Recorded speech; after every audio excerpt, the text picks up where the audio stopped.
Hello friends. तो paper six के video series में हम बात करने वाले हैं अ, आज के दूसरे टॉपिक की, जो कि हमारा है। आपको एक बार फिर से मैं दिखाना चाहता हूँ, जो कि हमारा economic development challenges and prospects. Right. तो इसी में हम लोग पिछले वीडियो में हमने एमएसएमई के बारे में बात की थी, और आज हम टूरिज़्म सेक्टर के बारे में अच्छे से डिस्कस करने वाले हैं। राइट। तो टूरिज़्म जो हमारा है यहाँ पे बेसिकली, तो कह रहे हैं कि large portion of UP are excellent vacant spots for rural and religious travelers. Selected selected areas selected rural areas sorry selected rural areas of UP which are rich in arts, crafts and culture are being promoted in conjunction with important religious sites to draw both domestic and foreign tourists. ठीक है। तो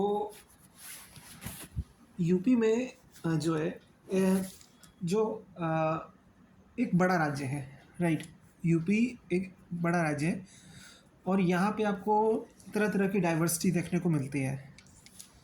अब diversity जब देखने को मिलती है तो यहाँ पे हर गांव में वहाँ के अलग कल्चर्स होते हैं, अलग बोली होती है, अलग ज़बान होती है। और इस चीज़ के अलावा हर गांव की अपनी एक विशिष्ट पहचान होती है। राइट। जैसे कुछ गांव में अगर चीज़ें हैं, कोई मटेरियल अच्छा बनता है, तो वो चीज़ लाइक जैसे एक गांव है, ठीक है। तो एक गांव में जैसे आप एज फॉर एग्जांपल समझिए कि वहाँ पे ऊन बहुत अच्छा बनता है, ठीक है। तो वहाँ पे शिप फार्मिंग ज़्यादा होती है। वहाँ पे आपको शिप देखने को, तो वहाँ का जो ऊन अच्छा होता है, तो इसका मतलब ये है कि उन गांव के लोग ऊन बनाने में काफ़ी ज़्यादा। फिर उसके बाद हम अगर बात करें दूसरे गांव की, तो दूसरे गांव में जैसे आपका होता है कि वहाँ पे आपका डेयरी प्रोडक्ट्स बनाने में ज़्यादा उसको पारंगत हासिल है। तो ये सारी चीज़ें। तो तीसरे गांव में जैसे मान लीजिए टेक्सटाइल का है, तो वहाँ पे टेक्सटाइल ज़्यादा फेमस है। तो कुल मिला के कहने का मतलब ये है कि हर गांव में या हर क्षेत्र में अलग अलग चीज़ें डेवलप होती हैं। तो इन्हीं चीज़ों से जो फॉरेन टूरिस्ट होते हैं, वो इन चीज़ों को देखते हैं, और वहाँ से ये चीज़ें डेवलप होती हैं, टूरिज़्म हमारा डेवलप होता है। In year 2022 from January to October, a total of 2,487.42 lakh tourists arrived in UP, in which the number of Indian tourists was 2,483.31 lakhs and the number of foreign tourists were 4.10 lakhs. तो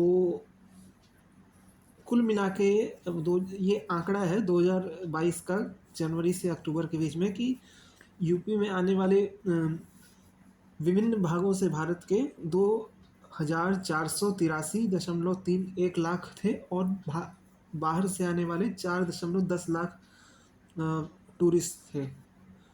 और यहाँ से इसी चीज़ से हम अंदाज़ा लगा सकते हैं कि एक बहुत ही उन्नत तरीके से यहाँ पे प्रगति हुई है टूरिज़्म के क्षेत्र में। वैसे भी अगर हम बात करें तो यूपी एक ऐसा राज्य है जहाँ पे आपको टूरिज़्म के कई सारे एवेन्यूज़ आपको देखने को मिलते हैं। राइट। तो ये टूरिज़्म की अगर मैं बात करूँ तो ये किसी भी तरीके के हो सकते हैं। जैसे रिलीजियस टूरिज़्म की बात करें तो आपके अयोध्या हो जाते हैं, मथुरा हो जाता है, काशी हो जाता है ना। तो ये सब विश्व प्रसिद्ध रिलीजियस टूरिज़्म है। फिर इसके अलावा ऐतिहासिक टूरिज़्म की बात करें तो यूपी में ही आपको आगरा देखने को मिल जाता है, ठीक है। फिर इसके अलावा और भी कई सारी जगह देखने को मिल जाते हैं, गोरखपुर मिल जाता है, जौनपुर मिल जाता है ना।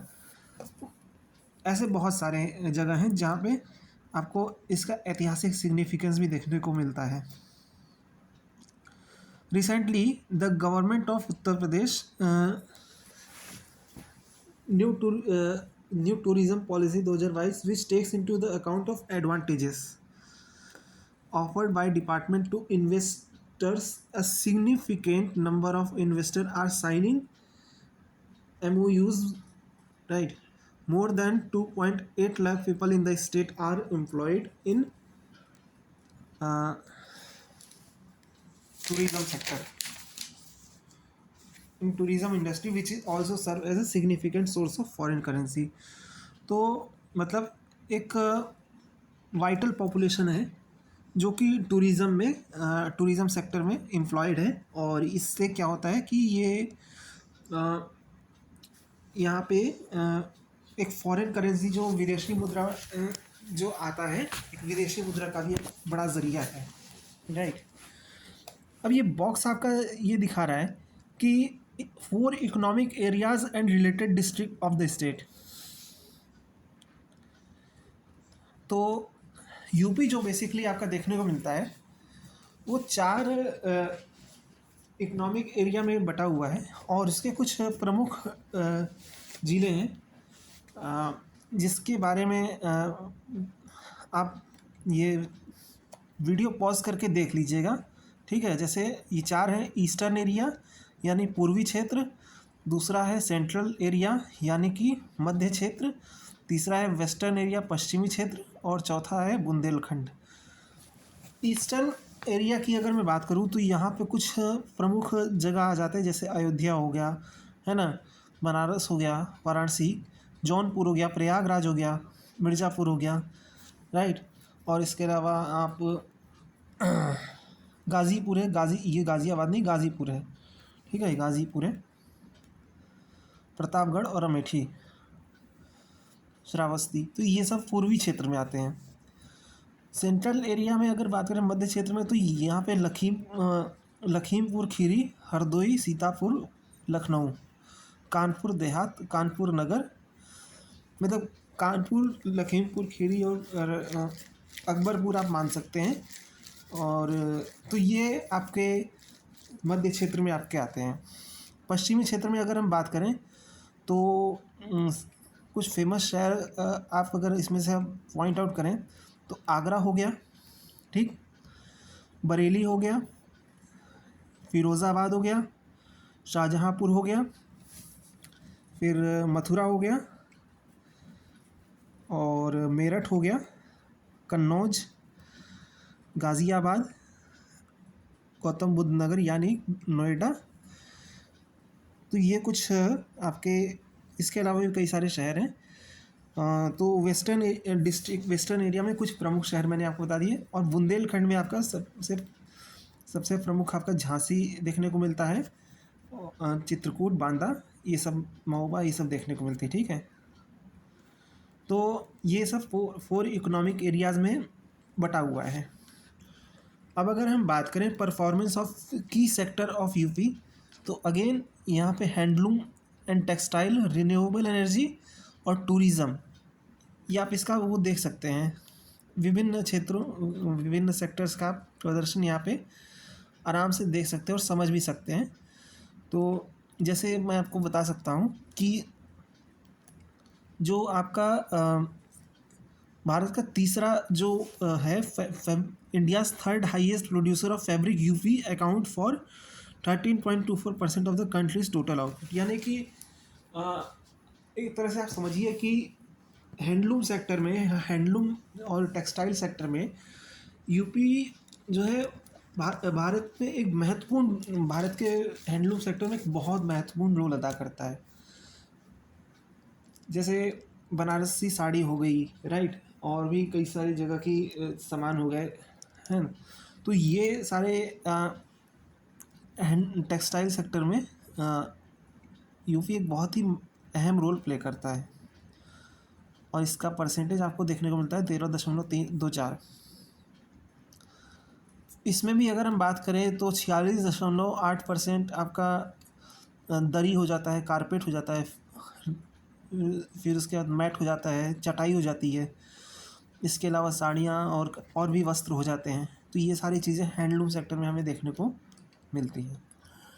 अब रिन्यूएबल एनर्जी, तो रिन्यूएबल एनर्जी की अगर मैं बात करूँ, यानी नवीकरणीय ऊर्जा, है ना, तो नवीकरणीय ऊर्जा के क्षेत्र में भी यूपी का अच्छा खासा रोल है। जैसे यहाँ पे एक टारगेट कहा गया है 2026 तक के लिए कि 22,000 मेगावाट तक का बिजली उत्पादित किया जाएगा, ठीक है। और इसके बारे में अगर हम बात करें तो इससे 1 लाख विलेजेस में ऐसे हैं जहाँ पे इस तरह की चीज़ों को, यहाँ पे उनमें पोटेंशियल है इस तरह के रिन्यूएबल एनर्जी को प्रोड्यूस करने के, ठीक है, पावर जनरेशन के लिहाज से अगर हम बात करें तो। फिर इसके बाद अगर टूरिज़्म के बारे में मैंने अभी जस्ट बताया कि यूपी में कई सारे टूरिज़्म हमें देखने को मिलते हैं। आपके रिलीजियस टूरिज़्म भी होते हैं, हिस्टोरिकल टूरिज़्म भी होते हैं, कल्चरल टूरिज़्म भी होते हैं, राइट। अगर कोई इंफ्रास्ट्रक्चर या डेवलपमेंटल टूरिज़्म देखना चाहते हैं वो भी आपको अवेलेबल है। तो कई सारे टूरिज़्म आपको देखने को मिलते हैं, ठीक है। फिर आईटी सेक्टर की बात करें तो नोएडा को आईटी हब कहा जाता है, ठीक है। यूपी का जो ग्रेटर नोएडा है यानी गौतम बुद्ध नगर, उसे आईटी सिटी कहा जाता है। ये एक बहुत डेवलप्ड सिटी है और इसकी टाउन प्लानिंग भी बहुत बेहतरीन है। तो यहाँ पे 700 एकड़ में इलेक्ट्रॉनिक मेगा सिटी स्थापित हुई है, ठीक है। और इसमें गवर्नमेंट का भी कई सारा रोल रहता है। तो वो सारी चीज़ें भी यहाँ पे हमें देखने को मिलती हैं। फिर इसके अलावा अगर हम बात करें unbalance development in the state, ठीक है। मेन प्रॉब्लम क्या आती है कि देखिए यूपी जो है ना, यूपी बहुत बड़ा है। यूपी जो राज्य है बहुत बड़ा है और इस बड़े राज्य के होने की वजह से विकास विकास जो होता है वो एक बहुत मतलब एक ही जगह पे केंद्रित कर जाता है। एक इवन डिस्ट्रीब्यूशन ऑफ डेवलपमेंट नहीं हो पाता है, ठीक है। तो ये एक बहुत बड़ी समस्या हमें देखने को मिलती है कि जैसे हमारा यूपी का वेस्टर्न यूपी रीजन है ना, वहाँ पे आपको बेहिसाब विकास देखने को मिलेगा।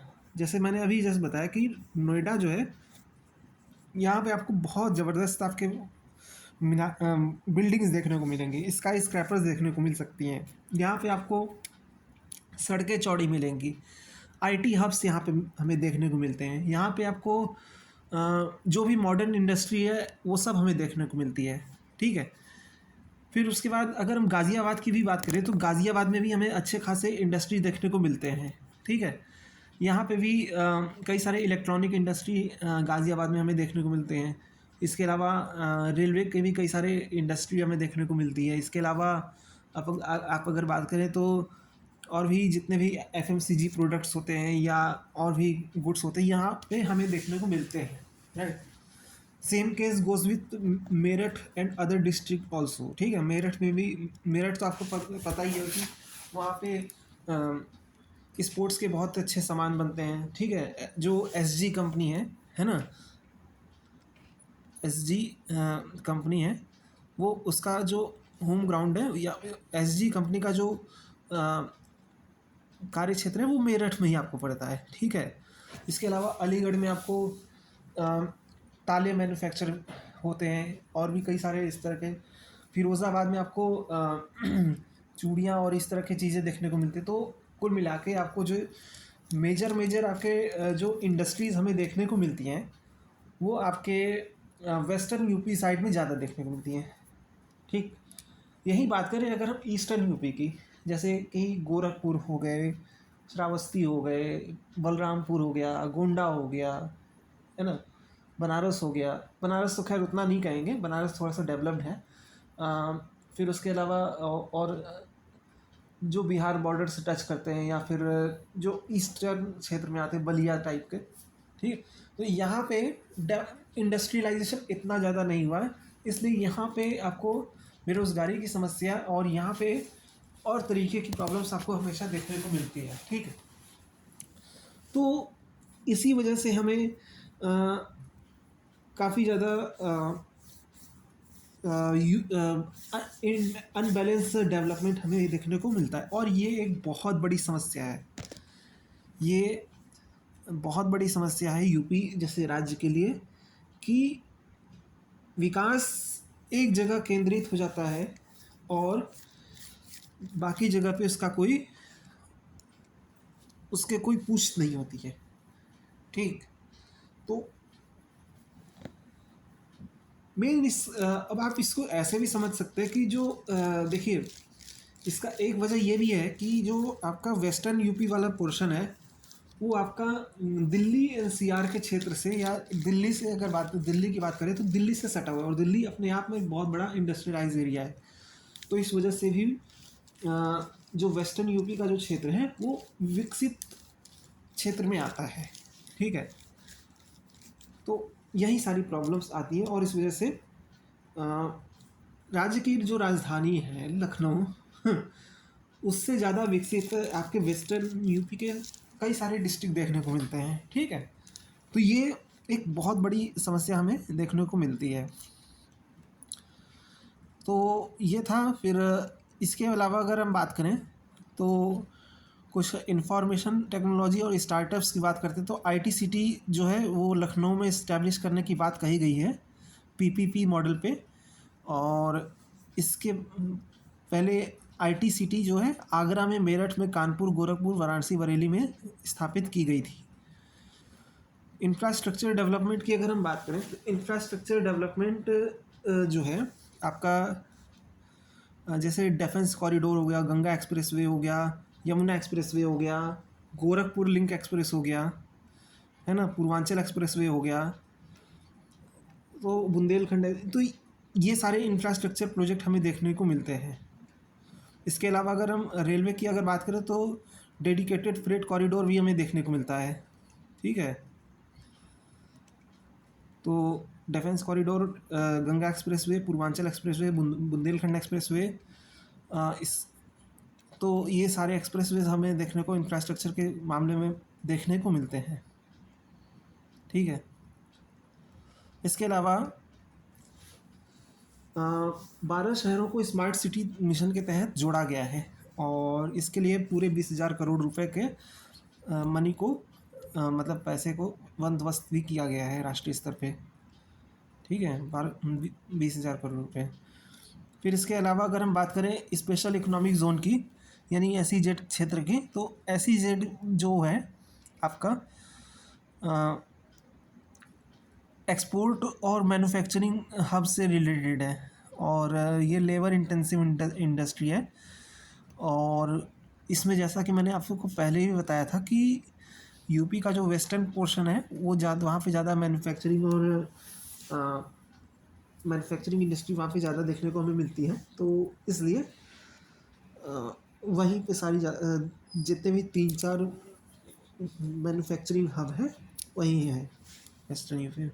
फिर उसके बाद अगर हम बात करें ग्रीन इंडस्ट्री की, तो क्लाइमेट को लेके जैसे आपका हो गया कि इलेक्ट्रॉनिक व्हीकल हो गया, जो प्रदूषण को एक तरह से कम करने में बहुत ही वाइटल रोल प्ले करता है। तो प्रदूषण ना हो वो महत्वपूर्ण है। तो प्रदूषण ना हो इसके लिए ग्रीन व्हीकल और इस तरह के कई सारे प्रोजेक्ट्स लाए गए हैं, जैसे सोलर पैनल हो गया, इलेक्ट्रॉनिक व्हीकल हो गया, और IIT कानपुर और IIM लखनऊ, इनकी मौजूदगी में काफ़ी ज़्यादा ये इन सब चीज़ों को प्रमोट किया जाता है। ठीक है, तो ये हमारा आज का इकोनॉमी का लेक्चर था। कल से हम agriculture and animal husbandry in UP इस टॉपिक पे हम चर्चा करेंगे। ठीक है,